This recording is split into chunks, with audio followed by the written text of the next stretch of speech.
नमस्कार बच्चों, एक बार आप सभी लोगों का फिर से स्वागत है हमारे YouTube channel maths magic by Manjeet sir channel पर। तो एलसीएम और एचसीएफ का आज ये 6वां लेक्चर है। तो आइए शुरू करते हैं आज की क्लास। जैसा बोर्ड पे देख पा रहे हैं कि आज की जो क्लास है उसमें डिस्कस करने वाले हैं एचसीएफ यानी कि महत्तम समावर्तक के ऊपर। बच्चों, एचसीएफ को हम जीसीडी भी बोलते हैं और जीसीडी का जो फुल फॉर्म है वो ग्रेटेस्ट कॉमन डिवाइडर होता है। तो जिन बच्चों को ये नहीं पता वो नोट कर सकते हैं कि जीसीडी का full form greatest common divider होता है। तो देखते हैं कि ये कुछ छोटी छोटी संख्या हैं, इनका जो एचसीएफ है वो हम किस तरीके से फाइंड आउट करेंगे एग्जाम में। हमने एलसीएम और एचसीएफ के क्लास 1 से लेकर क्लास 5 तक एलसीएम के क्वेश्चन के बारे में डिस्कस किया था, और अब हम जितनी भी क्लास होंगी हमारी वो उनमें हम डिस्कस करेंगे एचसीएफ के बारे में। तो देखते हैं कि इन संख्याओं का एचसीएफ कैसे फाइंड आउट करते हैं। तो होता क्या है बच्चों कि एचसीएफ फाइंड आउट करने के लिए सबसे पहले हमें अगर दो या दो से ज्यादा संख्याएं दी गई हैं तो आप उनके बीच का डिफरेंस फाइंड आउट कीजिए, और डिफरेंस में भी आप ये देखिए कि छोटा डिफरेंस यानी कि कम अंतर जो है वो किन संख्याओं के बीच में है। तो यहाँ आप देख पा रहे हैं कि 42 और 135 इन दोनों संख्याओं के बीच में जो डिफरेंस है वो ज्यादा है अगर आप इनके कंपैरिजन में देखोगे तो इन दोनों संख्याओं का जो डिफरेंस है बच्चों वो क्या है 12। अब हमें इसके बाद क्या करना है वो आप समझिए। हमें ये चेक करना है क्या ये तीनों संख्या 12 से डिवाइड हो रही हैं। तो बच्चों हम देख पा रहे हैं कि तीनों संख्या 12 से डिवाइड नहीं हो पा रही क्योंकि 12 के टेबल में 42 नहीं आता, तो 12 इसका एचसीएफ नहीं हो सकता। फिर इसके बाद क्या करना है कि 12 के जो भी फैक्टर है, हम टॉपिक क्या पढ़ रहे हैं एचसीएफ हाईएस्ट कॉमन फैक्टर। तो बच्चों हम देखेंगे कि 12 के फैक्टर क्या क्या होते हैं। तो 12 के फैक्टर होते हैं 6, 4, 3, 2, 1। तो सबसे पहले हम देखेंगे क्या 6 इन संख्याओं को डिवाइड कर पा रहा है। तो हम देखेंगे 6 से ये तो कैंसिल हो रहा है, ये हो रहा है, बट ये जो नंबर है वो 6 से कैंसिल नहीं हो रहा क्योंकि 6 दूनी 12, फिर एक बचेगा 6 दूनी 12, तो ये 6 से कैंसिल नहीं हो रहा। तो बच्चों 26 का एचसीएफ नहीं होगा। क्या 4 से कैंसिल हो रहा है? तो हमें मालूम है कि सम संख्या जो है वो विषम संख्या को डिवाइड नहीं करती। लास्ट में हम ये चेक करेंगे क्या है 3 से डिवाइड हो रहा है। तो हम देख पा रहे हैं कि बिल्कुल ये जितने भी संख्या में दिख रही है वो सारी की सारी संख्या 3 से डिवाइड हो रही है। तो इस क्वेश्चन का जो एचसीएफ होगा वो बच्चों क्या होगा 3 होगा। जिन बच्चों को ये बात समझ नहीं आई, आइए एक और क्वेश्चन पर डिस्कस करते हैं। आप देखते हैं क्वेश्चन नंबर 2 पर, फिर उसके बाद समझेंगे हम क्वेश्चन नंबर 3 को और 4 को। फिर से हम देखेंगे कि अगर इन दोनों का डिफरेंस देखा जाए तो 18 और 45 का जो डिफरेंस है उनके कंपैरिजन में छोटा है, यानी कि हम ये कह सकते हैं बच्चों इन दोनों का जो डिफरेंस है वो कितना है 6। अब हम ये चेक करेंगे कि क्या ये 6 से कैंसिल हो रही हैं तीनों संख्याएं। बिल्कुल नहीं, क्योंकि 45 6 से कैंसिल नहीं होता। तो भाई 6 से नीचे 6 का जो फैक्टर है वो क्या है, तो 6 का फैक्टर 4 नहीं होता, 6 का फैक्टर क्या होता है 3। फिर हम देख पा रहे हैं बच्चों कि ये संख्या 3 से ये वाली भी कट जाएगी, ये भी कटेगी और ये भी कट जाएगी। तो इस क्वेश्चन का जो एचसीएफ होगा वो बच्चों क्या होगा 3 होगा। आइए एक और क्वेश्चन लेते हैं, क्वेश्चन नंबर 3। यहाँ हम देख पा रहे हैं कि 429 और 693 के बीच में जो डिफरेंस है बच्चों वो 200 से भी ज्यादा है, 250 से भी ज्यादा है, जबकि इनके बीच का डिफरेंस उतना ज्यादा नहीं है, क्योंकि इनके बीच का ही अगर डिफरेंस फाइंड आउट करेंगे तो 100 का डिफरेंस भी नहीं। तो सबसे पहले इनके बीच में डिफरेंस कितना है एक बार ये फाइंड आउट करते हैं। एक बार आप फिर से समझिए, हमें वो डिफरेंस लेना होता है जो डिफरेंस कम होता है। तो इन दोनों का डिफरेंस, इन दोनों का डिफरेंस इन दोनों के कंपैरिजन में कम है। तो बच्चों इन दोनों का डिफरेंस है क्या, बड़ी संख्या में से छोटी संख्या अगर हम घटाएं तो बच्चों 9 में से 3 घटाओगे तो 6 मिलेगा, 2 में से 6 जाएगा नहीं, तो 12 में से 6 घटाएंगे तो 6 मिलेगा, ये 3 बचेगा, 3 में से 3 घटाएंगे तो 0।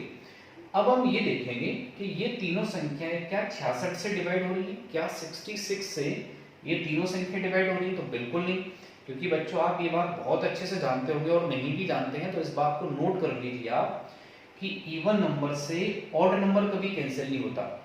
66 इवन यानी कि सम संख्या है और ये विषम संख्या है, तो सम संख्या से विषम संख्या कभी कैंसिल नहीं होती। तो 66 इसका एचसीएफ नहीं होगा। फिर 66 का फैक्टर क्या होगा बच्चों, 66 का फैक्टर होगा 33।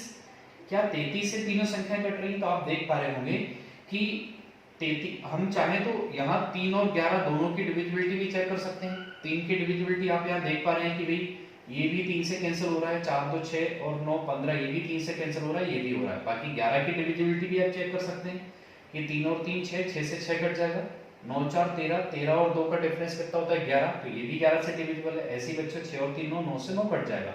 इसके लिए आपको डिविजिबिलिटी पता होनी चाहिए, नहीं तो हम डायरेक्टली कैसे फाइंड आउट करेंगे आप समझिए। 33 का डिवाइड करेंगे बच्चों, 33 से कम 33, 3 बचेगा, फिर 33 से कम 33, तो ये जो संख्या है वो 33 से कट जाएगी। आप 33 का डिवाइड यहाँ करेंगे तो बच्चों 33 से कम 33, 9 बचेगा, तो ये 99 हो जाएगा, तो 33 3 99, तो ये भी 33 से कट जाएगा। अगर हम इसको चेक करें तो 33 दूनी 66 होता है, रिमाइंडर आएगा 3, तो ये भी 33 बन जाएगा, 33 से कम 33।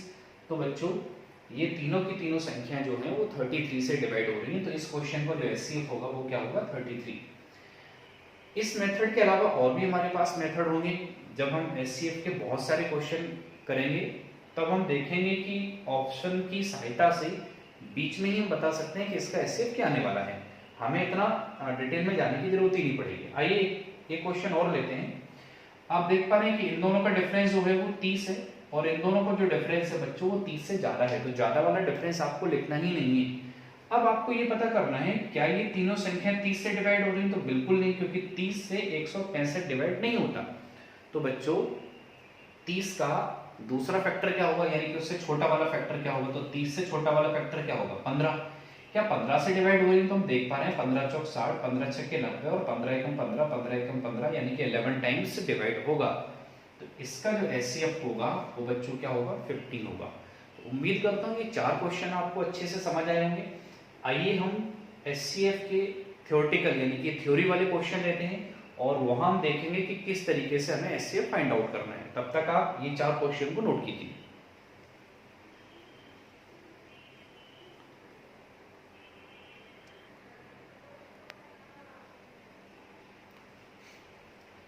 तो आइए बच्चों देखते हैं आज का क्वेश्चन नंबर 5। वह बड़ी से बड़ी संख्या ज्ञात कीजिए जिसका 729 और 901 में भाग देने पर क्रमशः 9 और 5 शेष पर बचे। ये क्वेश्चन हमारे पास। तो अगर ऐसा क्वेश्चन आता है तो बच्चों हम अगर इसके ऑप्शन देखें तो इसके जो ऑप्शन है वो हमारी रेंज में है। अगर इसके ऑप्शन देखे जाए तो वो ऑप्शन हमारी रेंज में हम डायरेक्टली भी डिवाइड करके बता सकते हैं कि इस क्वेश्चन का आंसर क्या आने वाला है। आप 15 को ले लीजिए, 15 का पहले आप इसमें डिवाइड कीजिए, फिर इसमें डिवाइड कीजिए और देखिए कि रिमाइंडर क्या 9 और 5 आ रहे हैं। नहीं आ रहे तो आप 16 भी ले सकते हो, 19 भी ले सकते हो और 20 भी ले सकते हैं। ये इसका, लेकिन होता क्या है बच्चों, अगर ऑप्शन हमारे पास थोड़े बड़े हैं, संख्या बड़ी है, जिनके टेबल हमें नहीं आती है, जैसे 37 है, 38 है, 48 है, अगर ऐसे ऑप्शन आ जाए तो हमें क्या करना होगा। तो हम इसका एक बेसिक मेथड देखते हैं जो सारे के सारे क्वेश्चन में काम आएगा। तो आइए देखते हैं इस क्वेश्चन को कैसे सॉल्व करेंगे। सबसे पहले इस टाइप के जो क्वेश्चन आते हैं एचसीएफ के जिसमें रिमाइंडर बचे, चाहे तो सबके बदले में एक ही रिमाइंडर हो या सबके अलग अलग रिमाइंडर हो, तो हमें सबसे पहले उन रिमाइंडर को माइनस करना होगा। तो बच्चों 729 में से हमें माइनस करना होगा 9 और 901 में से माइनस करना होगा 5। तो यहाँ हम देख पाएंगे कि यहाँ जो हमारे पास संख्या बचेगी वो 720 और 901 में से अगर आप 5 माइनस करेंगे बच्चों तो यहाँ हमारे पास संख्या बचेगी 896। आप इतनी बात अच्छे से समझ पाए होंगे। इसके बाद हमें करना क्या है, जैसा हमने लास्ट के जो 4 क्वेश्चन उनमें डिस्कस किया था कि आप इनका डिफरेंस लीजिए। तो इनका अगर डिफरेंस देखें तो बड़ी संख्या में से छोटी संख्या अगर आप हटाएं बच्चों तो 6 में से 0 माइनस करेंगे तो 6, 9 में से 2 माइनस करेंगे 7 और 8 में से 7 माइनस करेंगे तो 1। इसका मतलब ये हुआ कि इन दोनों का डिफरेंस 176 है।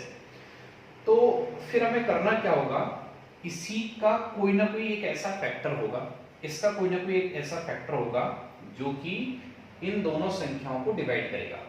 आप समझ रहे होंगे इस बात को। तो सबसे पहले ये बताइए 176 का फैक्टर 15 तो हो नहीं सकता, अगर आप 15 का डिवाइड करें तो यहाँ जाएगा ही नहीं। 16 अगर देखें तो 16 एकम 16, 16 एकम 16, 16 इसका फैक्टर हो सकता है। 19 की अगर हम बात करें तो 19 की टेबल में भी ये नहीं आता है और 20 की टेबल में भी ये नहीं आता है। तो बच्चों यहाँ से अगर देखें 176 का जो फैक्टर होगा वो केवल क्या होगा 16, यानी कि 16 ही इसको डिवाइड कर सकता है और इसको डिवाइड कर सकता है। इसका दूसरा मतलब ये हुआ कि 16 का अगर डिवाइड लगाएं 729 में तो रिमाइंडर बच्चों 9 आएगा, 16 का डिवाइड लगाएं 901 में तो रिमाइंडर कितना आएगा 5। एक बार आप फिर से समझिए कि डिफरेंस से हमें डायरेक्टली इस क्वेश्चन का आंसर कैसे फाइंड आउट करना है या कैसे कर सकते हैं। हमने इन दोनों का डिफरेंस देखा जो कि हमारे पास 176 आया। अब कहने का मतलब ये है कि या तो 176 ही इन दोनों को डिवाइड करेगा और अगर ये नहीं करेगा तो इनका कोई ना कोई फैक्टर करेगा। तो भाई ये तो ऑप्शन में ही नहीं है, तो हमें ये चेक करने की जरूरत ही नहीं। तो हमें ये चेक करना है कि 176 का फैक्टर कौन है। तो 176 का फैक्टर वही होगा जो 176 को डिवाइड कर पाएगा। तो इनमें से केवल बी ही ऐसा ऑप्शन है जो 176 को डिवाइड कर पा रहा है। आप 16 का डिवाइड लगाएंगे, 16 एकम 16, 16 एकम 16। तो उम्मीद करता हूं आप इस चीज को समझ पा रहे होंगे। हम 2 से 3 क्वेश्चन और लेंगे, तो अगर आपके दिमाग में कोई डाउट है तो वो बहुत अच्छे से क्लियर हो जाएगा। तो आइए देखते हैं आज का क्वेश्चन नंबर 6 तब तक आप क्वेश्चन नंबर 5 को नोट कीजिए।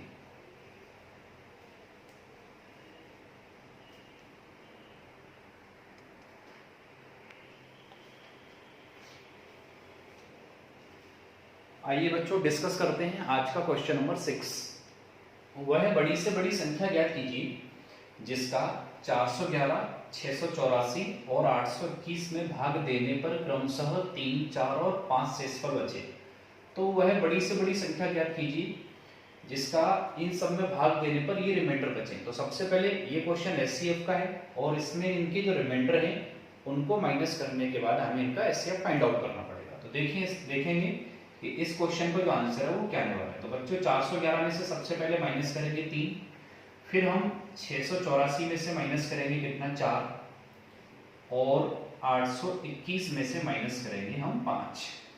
और हम देखेंगे कि हमें क्या क्या संख्या मिलने वाली है। तो यहाँ हमने देखा, यहाँ हमें मिलेगा बच्चों 408, यहाँ मिलेगा 680 और यहाँ मिलेगा 816। अब सबसे पहले हमें ये देखना है कि ये 3 संख्याओं के बीच में जो डिफरेंस है, जो 2 डिफरेंस निकलेंगे, इन दोनों का डिफरेंस और इन दोनों का डिफरेंस, उनमें से छोटा डिफरेंस कौन सा है। तो पहला काम ये हमारा, तो हम यहाँ देख पा रहे हैं 400 और 200, 200 से ज्यादा डिफरेंस है। यहाँ 680 ये 880 होता है, 200 का डिफरेंस होता है। तो बच्चों ये जो डिफरेंस है वो छोटा है। तो कितना छोटा है, क्या डिफरेंस है इनके बीच में, वो हम एक बार देखते हैं। तो 6 में से 0 माइनस करेंगे तो बच्चों 6 आएगा। ये 1 में से 8 माइनस नहीं होगा तो 11 में से 8 माइनस करेंगे तो 3 आएगा। यहाँ 1 कम हो जाएगा, 7 में से 6 माइनस करेंगे तो कितना मिलेगा 1। ये हमने छोटा वाला डिफरेंस फाइंड आउट कर लिया। अब मैंने आपको क्या बताया था कि बच्चों या तो ये 136 ही इन दोनों को डिवाइड करेगा और अगर ये डिवाइड नहीं करेगा तो इसका कोई ना कोई फैक्टर डिवाइड करेगा। तो सबसे पहले हम देखें कि ऑप्शन में हमें डायरेक्टली 136 दिया है और यहाँ दिख भी रहा है कि 136 इनको डिवाइड करेगा। आप देखेंगे 136 का 5 गुना ये होता है और 136 का 6 यानी कि 6 गुना ये होता है। आप एक बार इनको डिवाइड करके चेक भी कर सकते हैं। तो यहाँ हम इजीली बता सकते हैं कि इस क्वेश्चन का आंसर क्या आने वाला है, सी यानी कि 136। अब बहुत सारे बच्चों के दिमाग में डाउट आ रहा होगा कि सर अगर हम बाई ऑप्शन नहीं कर पाए या हम जल्दी में कभी ऑप्शन पे ध्यान नहीं दे पाए, तो बच्चों क्या है, आपको जो टाइम बचाना है, जो टाइम सेव करना है, वो काम आप नहीं कर पाओगे। फिर आप बेसिक मेथड से सॉल्व करोगे कि जो बेसिक मेथड होता है वो ये होता है, आप 680 का डिवाइड करेंगे 816 में, तो 680 का एक बार जाएगा। तो यहाँ आप देखेंगे इनका डिफरेंस कितना है 136। फिर 136 का डिवाइड आप किस में करेंगे, इसमें करेंगे, तो वो आप देख पाएंगे फिर कितने बार जाएगा 136 का इसमें डिवाइड जाएगा 5 बार। 5 6 के 30, 5 3 15 3 18, 5 1 5 और 1 6। फिर यहाँ से जो 136 मिलेगा उसका डिवाइड आप उस नंबर में करोगे जिस नंबर को छोड़ के आए हो। जैसे कि आप यहाँ क्या छोड़ के आए हो 408, तो आप यहाँ देखेंगे, यहाँ हम देख पाएंगे कि ये 3 बार करेगा। 3 6 18, 3 3 9 और 1 10, 3 1 3 और 1 4। तो यहाँ से हम ये फाइंड आउट कर सकते हैं। ये इसका बेसिक मेथड होता है, एचसीएफ फाइंड आउट करने का ये बेसिक मेथड होता है जिसमें भाग विधि से एचसीएफ को फाइंड आउट किया जाता है। तो आपको कोशिश ये करनी है कि एग्जाम में इस तरीके से क्वेश्चन को सॉल्व करें। यहाँ आप डिफरेंस देखें, अगर वो डिफरेंस डायरेक्टली डिवाइड कर रहा है तो वही आंसर है। अगर वो डिफरेंस डायरेक्टली डिवाइड नहीं कर रहा तो उस डिफरेंस का कोई ना कोई फैक्टर डिवाइड कर रहा होगा। आप समझ रहे होंगे इस चीज को। तो आइए देखते हैं आज का क्वेश्चन नंबर 7। तब तक आप क्वेश्चन नंबर 6 को नोट कीजिए।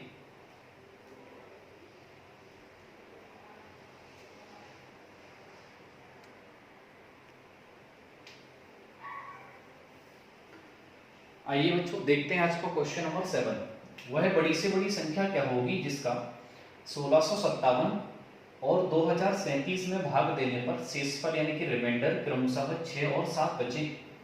तो फिर से सबसे पहले हमें क्या करना होगा, ये आप अच्छे से समझ गए होंगे। हमें सबसे पहले ये पता करना होगा कि 1657 और 2037 में से अगर हम 6 और 5 माइनस करें तो फिर इनका डिफरेंस क्या होगा। तो यहाँ आप देख पा रहे होंगे कि 1651 होगा और यहाँ आप देख पा रहे होंगे कि 2032 होगा। तो बच्चों इसके बाद जो दूसरा काम होता है वो ये कि इन दोनों के बीच का डिफरेंस क्या है। तो अगर हम यहाँ देखें इन दोनों के बीच का जो डिफरेंस होगा 2 - 1 करेंगे तो 1 आएगा। 3 में से 5 माइनस नहीं होगा बच्चों, 3 में से 5 अगर माइनस नहीं होगा तो उसके बाद हमें इसको 13 मानना पड़ेगा, एक कैरी यहाँ से करना पड़ेगा। तो 13 में से 5 गया तो कितना होगा 18, ये 19 बचेगा, 19 में से 16 गया तो कितना बचेगा 3, यानी इनका जो डिफरेंस है वो कितना होगा 380। यहाँ से आप जो अगली प्रोसेस है उसको आप बहुत अच्छे से समझिए। 381 या तो इन दोनों को डिवाइड करेगा, अगर 381 डिवाइड नहीं करेगा तो 381 का कोई ना कोई फैक्टर डिवाइड करेगा। तो आप यहाँ देख पा रहे हैं कि 381 ऑप्शन में ही नहीं है ना, तो 381 इसको डिवाइड नहीं कर रहा हो, तो 381 का कोई फैक्टर है जो इसको डिवाइड कर रहा हो। तो आप यहाँ देखेंगे कि 127 का 3 गुना कितना होता है बच्चों, 100 का 3 गुना 327 का 3 गुना 81, तो 127 का 3 गुना 381 होता है। इसका मतलब 127 इन दोनों को डिवाइड करेगा, आप समझ रहे हैं, इन दोनों को डिवाइड करेगा। और अगर 127 का 1657 और 2037 में डिवाइड करोगे तो रिमाइंडर आपको क्या मिलेंगे 6 और 5। तो डिफरेंस निकालने के बाद या तो आप इसी को चेक कर लो कि ये हमें ऑप्शन में ही नहीं दिया है, फिर तो आपको चेक करने की जरूरत ही नहीं है, ऑप्शन में नहीं है। तो अगर एक बार को ये भी ऑप्शन में और 127 भी ऑप्शन में है, दोनों ऑप्शन में, फिर आप एक बार चेक करोगे कि भाई ये इसको डिवाइड तो नहीं कर रहा है, आप समझे। तो उसमें भी बहुत सारी डिविजिबिलिटी रूल होते हैं, बहुत सारे डिविजिबिलिटी रूल ऐसे होते हैं जिनमें से आप ये देख के ही बता सकते हो कि ये इसको डिवाइड करेगा या नहीं करेगा। तो उम्मीद करता हूँ कि ये जो क्वेश्चन नंबर 7 है इसने आपके जो पिछले डाउट थे वो थोड़े से और क्लियर किए होंगे। आइए देखते हैं आज का अगला क्वेश्चन, तब तक आप क्वेश्चन नंबर 7 को नोट कीजिए।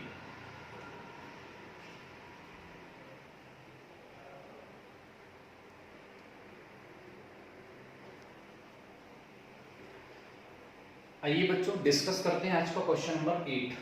वह अधिकतम माप यानी कि मेजरमेंट ज्ञात कीजिए जिसमें कि पूर्णतः 10 लीटर 857 मिलीलीटर और 15 लीटर 87 मिलीलीटर शामिल हो।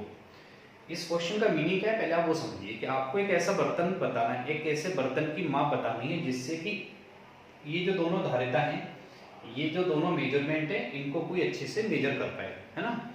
तो ऐसे क्वेश्चन को हम किस तरीके से सॉल्व करेंगे। अगर डायरेक्टली हमें इस क्वेश्चन को सॉल्व करना है बच्चों, जैसा कि अगर हमारे पास यही 4 ऑप्शन हो, ये किसी एग्जाम में आया हुआ क्वेश्चन है, अगर डायरेक्टली यही हमारे पास ऑप्शन है तो बच्चों इस क्वेश्चन को सॉल्व करने की जरूरत ही नहीं है ना। उसके लिए आपको उस पॉइंट ऑफ व्यू से सोचना पड़ेगा कि भी ऐसा क्यों, कि डायरेक्टली हम ऑप्शन दे के ही ये बता देंगे कि इस क्वेश्चन का आंसर क्या आने वाला है, सॉल्व करने की जरूरत ही नहीं। वो ये बच्चों कि आप इनको जब मिलीलीटर में कन्वर्ट करोगे तो मुझे एक बात बताइए, 1 लीटर में 1000 ml होते हैं, तो 10 लीटर में कितने हो गए 10,000, तो ये टोटल हो गया 10,857 ml। ये पहले वाले बर्तन की कैपेसिटी होगी। दूसरे वाले की कैपेसिटी क्या हो जाएगी बच्चों 15,087 ml। क्लियर।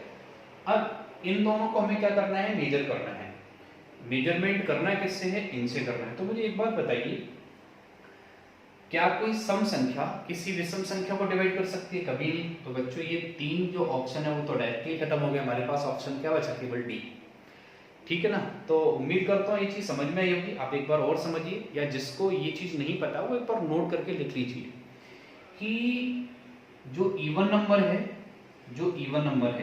वो केवल इवन को ही डिवाइड करता है बस, लेकिन जो ऑड नंबर है वो इवन को भी डिवाइड करता है और ऑड को भी करता है। जैसे कि 3 है तो 3 तो बेटा 12 को डिवाइड करता है और 15 को भी डिवाइड करता है, समझ रहे हैं। 12 जो है 12 को भी डिवाइड करता है और 15 को डिवाइड करता है। ये तो इवन है, ये ऑड है, तो ऑड नंबर किसी को भी डिवाइड कर सकता है, लेकिन इवन नंबर केवल इवन को ही डिवाइड कर सकता है। तो बच्चों अगर इनमें से जो भी हमारा आंसर है, जैसे 140 है तो ये इवन को ही डिवाइड कर सकता है, लेकिन नंबर हमारे पास ऑड है, तो हम देख के ही ये बता सकते थे कि इस क्वेश्चन का आंसर क्या होगा 141, क्योंकि ऑड नंबर ही इनको डिवाइड कर सकता है। क्लियर हुआ। बाकी अगर हम इसको डिफरेंस वाले मेथड से सॉल्व करें तो आप समझ पा रहे होंगे हम किस तरीके से सॉल्व करेंगे। बड़ी संख्या में से छोटी संख्या माइनस करेंगे तो 7 में से 7 घटाएंगे 0, 8 में से 7 जाएगा नहीं बच्चों, तो 8 में से अगर 5 घटाएंगे तो यहाँ 3 आ जाएगा। इसका हम देखेंगे यहाँ 0 है, यहाँ 8 है, तो 1 कैरी करेंगे तो यहाँ आ जाएगा बच्चों कितना 10 में से 8 घटाएंगे तो कितना आ जाएगा 2, और यहाँ हमारे पास बचेगा कितना 4, तो ये आ जाएगा कितना 4। तो इनका जो डिफरेंस है बच्चों वो क्या है 4230, यानी कि या तो यही ये जो 4230 है ये इन दोनों को डिवाइड करेगा, और अगर ये नहीं करेगा तो इसका कोई ना कोई फैक्टर करेगा। तो हमें मालूम है कि 4230 का फैक्टर 140 तो हो ही नहीं सकता।